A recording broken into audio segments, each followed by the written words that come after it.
भाज्याला हा रस्ता दर्जेदार व्हायसाठी काय करायला लागते? दोन गोष्टी आहे. म्हणजे एक म्हणजे डांबरामध्ये डांबर असायला लागते आणि दोन म्हणजे माणसामध्ये माझ्या नाही तुझ्यासारखा डांबरटपणा नसायला लागतोय.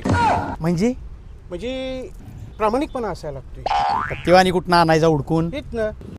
तर हे आहेत आपल्या कोल्हापूरचे रिक्षा चालक शेखर जाधव निवृत्ती चौकामध्ये.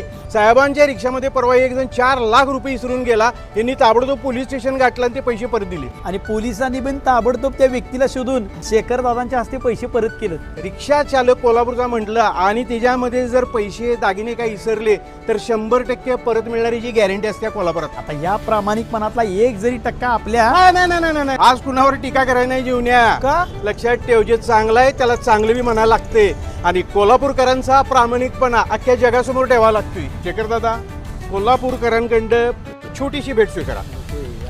साहेब, आम्ही प्रामाणिकपणाची किंमत अजिबात करत नाही, पण कसं आहे, 4 लाख रुपये जातात परत केलायचा तुम्ही. कोल्हापूर- मूठ 1.25 लाखाची म्हणायचं आणि हे यायला लागते.